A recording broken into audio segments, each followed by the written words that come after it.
Om Swastiastu, Assalamualaikum warahmatullahi wabarakatuh, salam sejahtera bagi kita semua, namo buddhaya, salam kebajikan. Kami dari kelompok SGDA 7 akan mempresentasikan stadion proyek kami dengan judul Drug Receptor Interaction.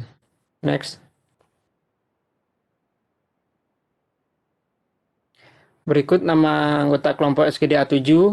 Saya Rivalvin Julio Tanvanka Kalasaliat Putra dengan 3 digit NIM terakhir 188, tugas sebagai moderator. Selanjutnya presentasi akan dilanjutkan oleh teman saya.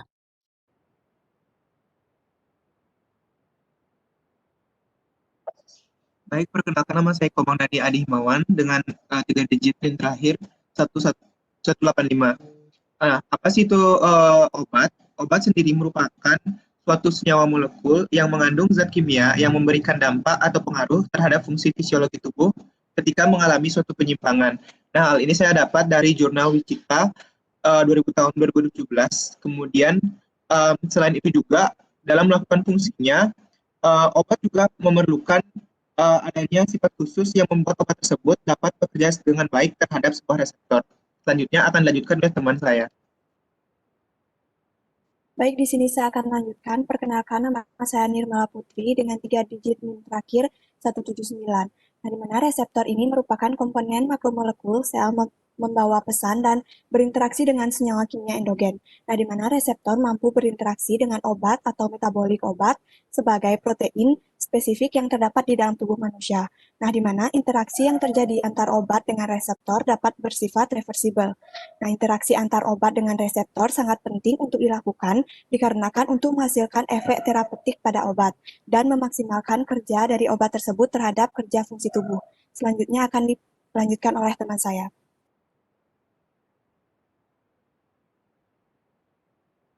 Baik, perkenalkan nama saya Ia Putri Kinanti dengan 3 digit NIM terakhir 190.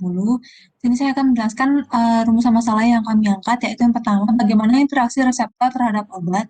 Yang kedua, bagaimana sistem kerja obat terhadap reseptor.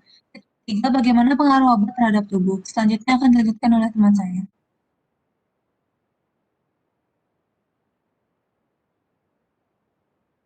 Baik, saya Putu Sinta Dewi Indrastuti dengan 3 digit yang terakhir adalah 181. Tujuan umum yang pertama adalah studi proyek ini dibuat dengan tujuan untuk menggali juga mengasah pemahaman mahasiswa tentang interaksi obat yang terjadi, utamanya pada interaksi obat dengan reseptornya. Tujuan khususnya, pertama, mengetahui interaksi obat dengan reseptor, kedua, mengetahui jenis-jenis interaksi obat dengan reseptor, yang ketiga, mengetahui jenis-jenis dari obat berdasarkan efeknya, yang keempat adalah mengetahui faktor yang mempengaruhi interaksi obat dengan reseptor. Next. Manfaat teoritisnya, dengan adanya studi proyek ini, mahasiswa Fakultas Kedokteran Universitas Udayana memahami tentang interaksi antara reseptor dan obat. Manfaat praktisnya, untuk mahasiswa dapat mengerti bagaimana interaksi antara reseptor dan obat. Untuk masyarakat, dengan studi proyek ini, pikiran dan wawasan masyarakat dapat mengetahui mengenai kinerja obat dalam mengatasi penyakit. Dan untuk institusi, dapat menambah kepustakaan di Universitas Udayana. Institusi dapat menilai tolak ukur kemampuan mahasiswa dalam studi proyek ini. Yang ketiga, sebagai media pembelajaran tambahan dalam mengasah kemampuan mahasiswa. Selanjutnya akan dibahas oleh teman saya.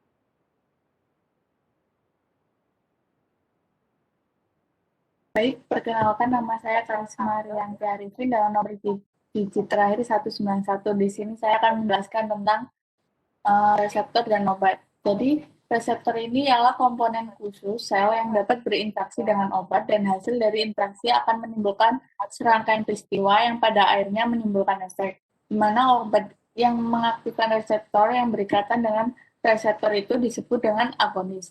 Reseptor sering digambarkan seperti protein yang dapat berikatan atau tidak berikatan dengan liga agonis. Saat reseptor berikatan dengan liga agonis, maka akan menghasilkan dampak dari obat. Keadaan reseptor terbagi menjadi berikatan dan tidak berikatan. Masing-masing menghasilkan bentuk yang berbeda-beda. Antagonis ini merupakan obat yang berikatan dengan reseptor tanpa mengaktifkan reseptor tersebut. Selanjutnya akan dilanjutkan oleh teman saya. Terima kasih atas waktunya. Saya akan melanjutkan presentasi. Perkenalkan, nama saya Ngurah Bagus Putra Darmawan dengan 3 digit NIM terakhir 183. Interaksi terhadap obat dapat berupa farmakodinamik maupun farmakokinetik. Pada interaksi farmakodinamik ini terjadi interaksi antara obat yang mempunyai efek samping yang serupa atau yang berlawanan. Penyebab dari interaksi farmakodinamik ini adalah kompetisi pada reseptor yang terjadi antara obat-obat yang bekerja pada sistem fisiologis yang sama. Interaksi farmakodinamik diperkirakan berdasarkan sifat farmakologi obat yang berinteraksi. Yang kedua ada interaksi farmakokinetik, merupakan interaksi yang terjadi apabila satu obat mengubah absorpsi, distribusi, metabolisme, atau ekskresi obat lain. Dengan demikian, interaksi farmakokinetik ini dapat meningkatkan atau mengurangi jumlah obat di dalam tubuh untuk dapat menimbulkan efek farmakologinya. Interaksi farmakokinetik dapat digolongkan menjadi beberapa kelompok, diantaranya yang pertama memengaruhi absorpsi. Jumlah yang diabsorpsi atau kecepatan absorpsi dapat dipengaruhi oleh interaksi obat. Contohnya yaitu pada pemberian analgesik. Yang kedua, menyebabkan perubahan pada ikatan protein. Kebanyakan obat berikatan secara lemah dengan protein plasma, karena ikatan protein tidak sama atau spesifik. Suatu obat dapat menggantikan obat yang lainnya, sehingga jumlah bentuk bebas mengikat dan dapat berdifusi dari plasma ke tempat kerja obat. Hal ini akan menghasilkan peningkatan efek yang terdeteksi hanya jika kadar obat yang berikatan sangat tinggi atau lebih dari 90% dan tidak terdistribusikan secara luas di seluruh tubuh. Yang keempat, memengaruhi metabolisme. Obat-obat sebagian besar di metabolisme di liver. Induksi terhadap sistem enzim mikrosmal liver oleh salah satu obat dapat memengaruhi kecepatan metabolisme obat lainnya secara perlahan, sehingga menyebabkan rendahnya kadar plasma dan mengurangi efek obat tersebut. Penghentian obat penginduksi tersebut dapat menyebabkan meningkatnya kadar plasma obat lainnya sehingga terjadi gejala toksisitas. Yang terakhir, memengaruhi ekskresi ginjal. Obat yang kita konsumsi disisihkan melalui ginjal, melalui glomerulus, dan melalui sekresi aktif di tubulus ginjal. Di tubulus proksimal, kompetisi terjadi antara obat-obat yang menggunakan mekanisme transport aktif yang sama di tubulus proksimal. Sebagai contohnya yaitu salisilat dan beberapa AINES menghambat ekskresi metotreksat. Toksisitas metotreksat yang serius dapat terjadi. Selanjutnya akan dibawakan oleh rekan saya.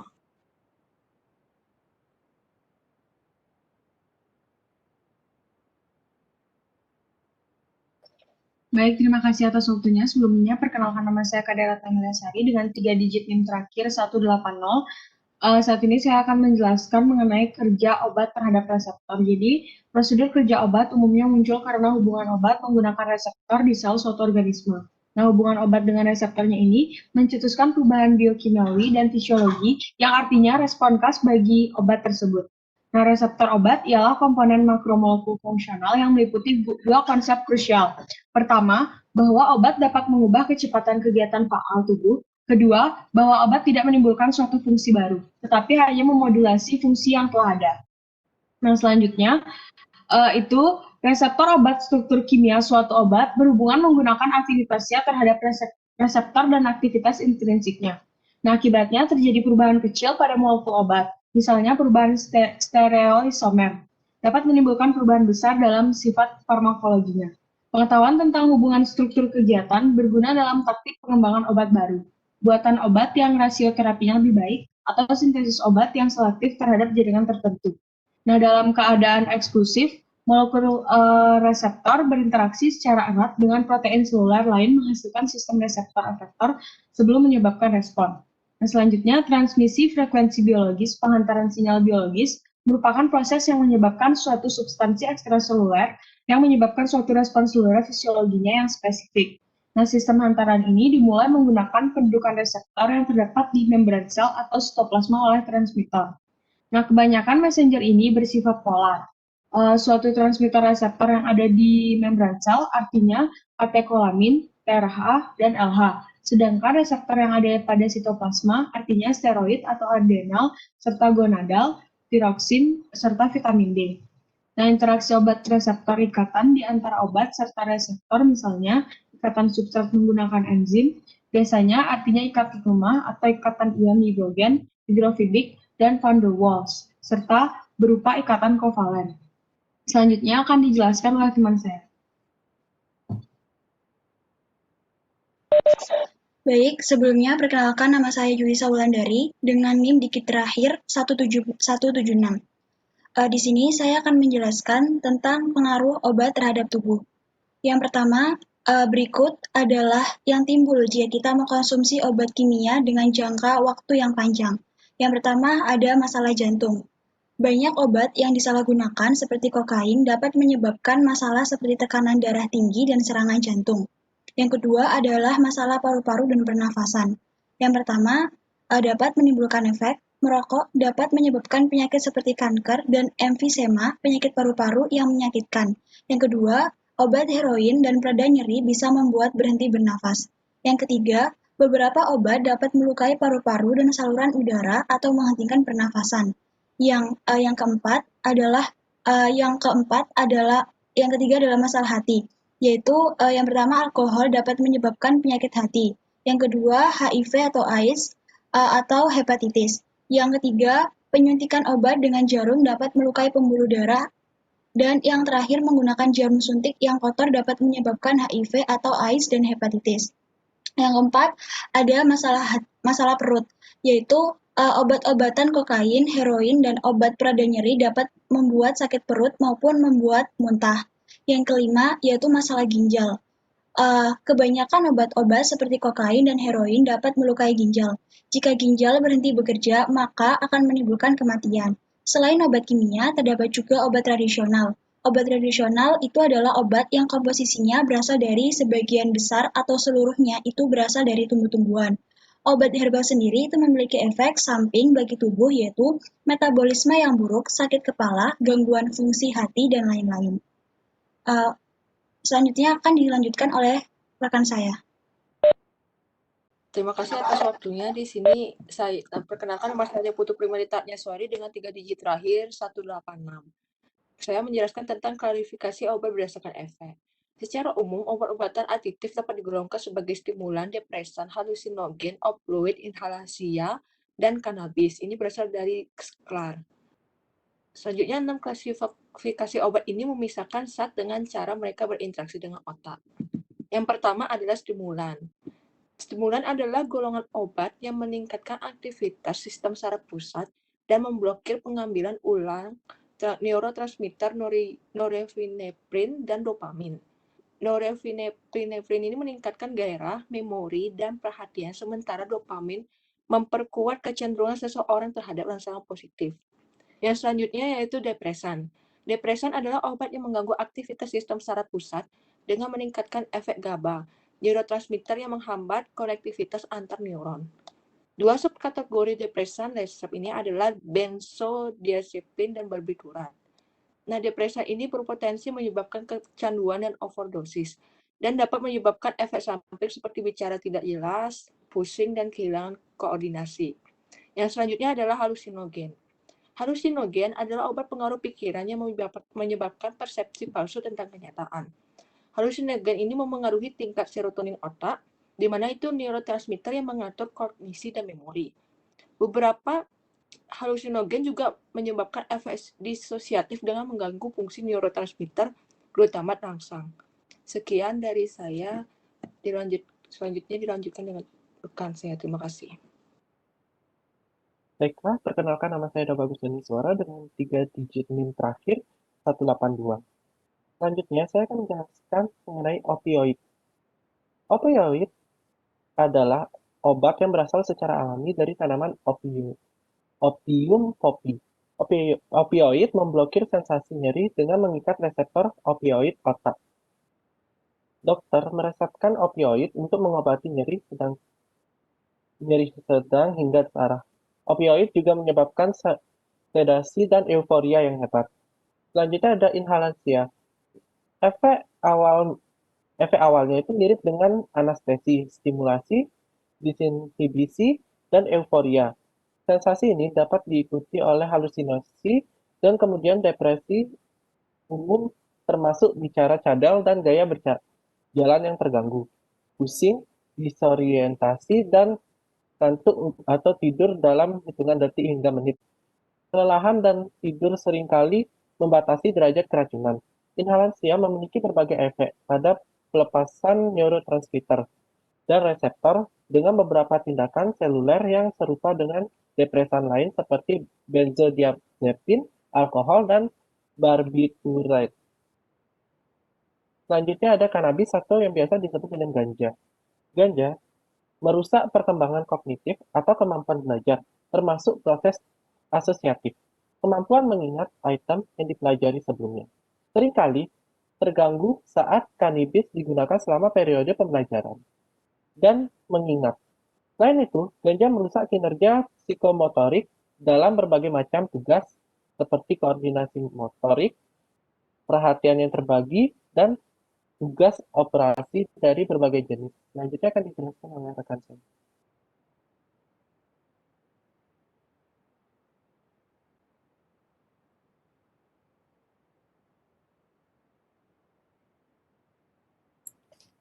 Baik, saya akan melanjutkan presentasi. Kenalkan, nama saya Agung Udibayu Rajan Prawidiagung dengan nomor mahasiswa digit terakhir 175.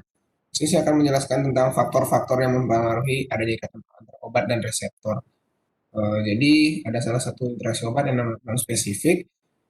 Di sana kerja obat itu dipengaruhi beberapa faktor sifat-sifat kimia, yaitu seperti absorpsi, depolarisasi membran, koagulasi protein, pembentukan komplek-komplek, permeabilitas, potensi oksidasi, kelarutan, dan aktivitas termodinamika. Hal tersebut saya kutip dari pernyataan Siswandono dan Sukarjo pada tahun 2000.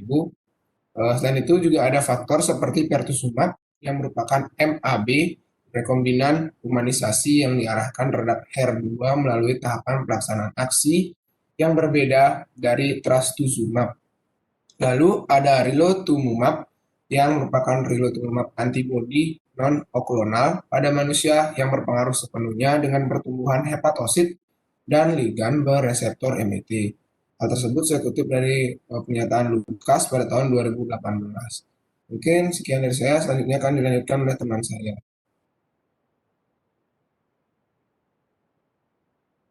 Baik, perkenalkan nama saya Nyoman Bulan Maharani Wijaya dengan 3 digit NIM terakhir 187. Baik, kesimpulannya, reseptor adalah molekul protein yang diaktifasi dengan transmitter, sedangkan obat diartikan sebagai senyawa molekul yang mengandung zat kimia yang memberikan dampak terhadap fungsi fisiologi tubuh ketika mengalami suatu penyimpangan. Interaksi yang terjadi antara obat dengan reseptor dapat bersifat reversibel. Kemudian jenis-jenis interaksi obat dengan reseptor dapat bersifat farmakodinamik dan farmakokinetik. Next.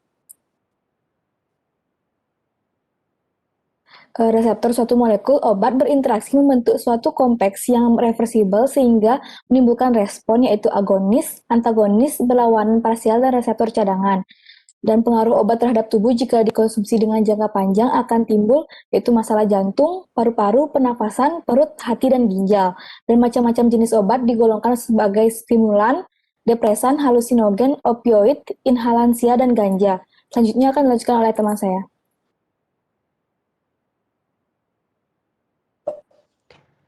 Berikut adalah daftar pustaka yang kami gunakan dalam penyusunan student project kami. Next. Demikian presentasi student project dari kelompok SGD A7.